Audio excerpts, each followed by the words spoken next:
This is Meandmygolf TV. I'm Matt Fitzpatrick and this is my swing analysis.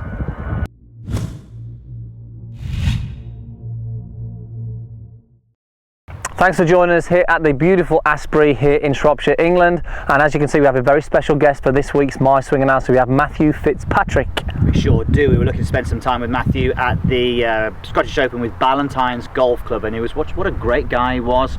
Really good ball striker, very accurate, and big things to come. Good talent for a 21-year-old. 2 European Tour wins now, the British Masters and the Nordic Masters. So I'm sure we've got big things to come. Yep. Possibly a major win soon. You never know.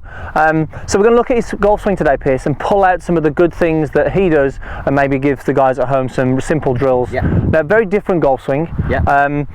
And I think it's a great one to talk about because he hits some positions maybe in the backswing that aren't necessarily textbook, but we're going to look at what he does very, very good in the downswing and the through swing that the guys at home can really put into practice. So let's take a look at his front on view first of all, and we're just going to see straight away from the top of the backswing here. We're going to look at the downswing, and we're going to see his sequence is very good. He really gets the lower body working towards the target.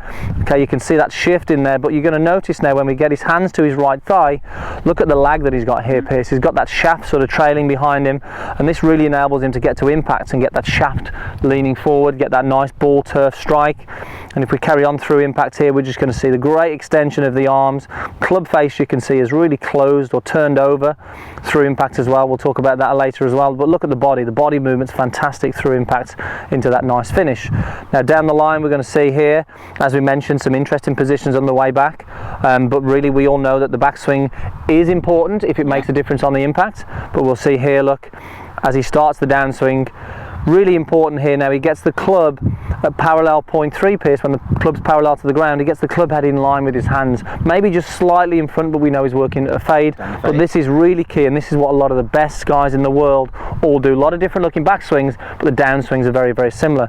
And again, as we go through here, we'll see that club face closing, great extension of the arms, and great finish. Some fantastic golf swing, Pierce. Maybe not the most textbook, but you know what?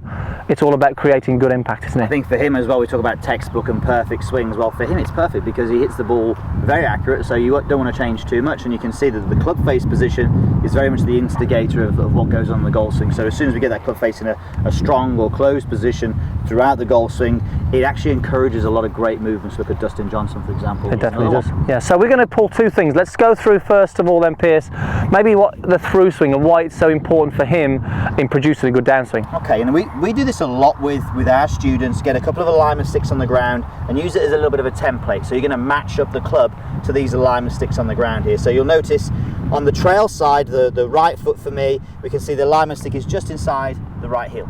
Okay, now on the left side, the target side, you'll notice that the alignment stick is a long way from my foot. It's about a foot away from my left foot. So that is obviously a very different position to here, and that's what we want to see in the golf swing, slightly narrow here to extend it here like Matthew had. But also you'll notice as well, we have them running parallel to my target line. Okay? Okay. So we're actually going to start, as you said, with this side, which is a little bit strange to some people. Oh, well, let's get this part sorted out. But sometimes when you work at this side, it actually helps create a better downswing sequence just by focusing on what happens after the golf. Yeah. It really does happen a lot. So what we're going to do with this, I'm going to match up this golf club in my lead hand with my glove hand on there. So you can see the butt of the golf club is over the edge of the alignment stick there. You'll notice the toe end of the club is up in the air, and my tom-tom watch is facing directly behind me towards the TaylorMade bag, which you've still got a chance to win, by the way. We'll come to that later. So from here now, that's kind of mirroring what Matthew had at this point here, what we call parallel 0.4. Now, if I just try and get my right hand on the club there, I can't reach. Even with my long arms, I can't reach that. So the only way I can get to reach and put my right hand on the golf club is to move and turn my body. And I'm feeling as though I keep the head steady. I'm sort of staying back with the head. I'm not reaching over with the head. So head steady. As I move towards the golf club there, now suddenly I can get my right hand on the golf club. And wouldn't we just love it if all our golfers that we taught were here? Oh yeah, do you know what the key thing is? You can see it's a big stretch of the arms here, but really key. Look at the club face, he's pointing this way, the watch is pointing this way, and really so key to be able to get the good movements in the downswing, which we'll go into in a moment. But this, you know, so often, Pierce, we see poor movements through the golf ball here, which let golfers down on the way through, don't they? We do, and it just sort of helps sort of recreate the positions through the ball. Should I hit a shot? Yeah, let's give it a shot with this one, yeah? So I'm going to have that same feeling as I go through the shot. Just got a 6-iron here. Do it with any golf club.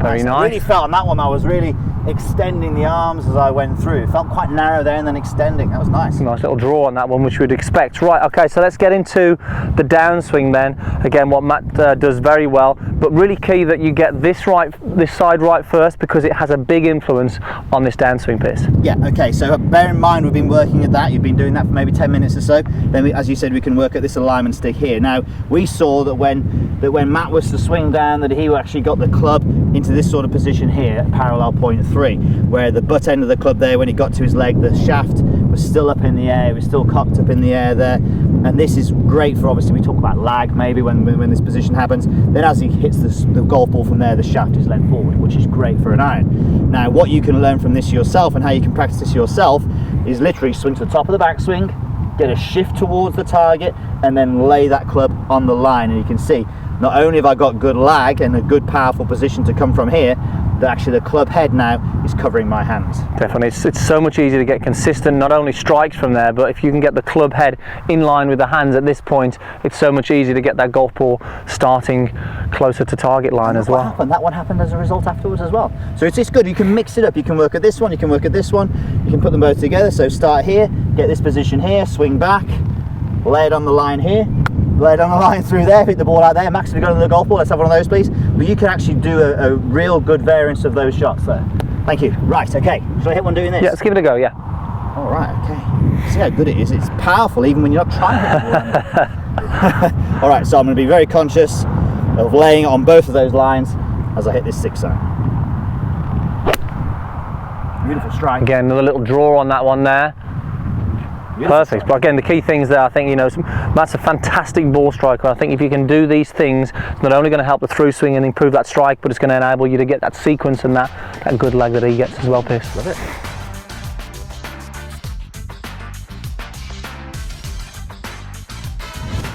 There you have it. I hope you enjoyed that. Post any questions you have about that down below and we'll get back to you soon. And don't forget, 2 days to go, 5 p.m. GMT. This staff bag and the head covers will be prize drawn. Make sure you go to the YouTube video, be a subscriber as well, and enter the competition. Yes, definitely. Don't miss some more videos we've got going live very soon with Matthew Fitzpatrick. It's hard to say that name, isn't it? And Paul McGinley on the Impact Show with Ballantine's Golf Club. Thanks for watching, guys, and we'll see you soon.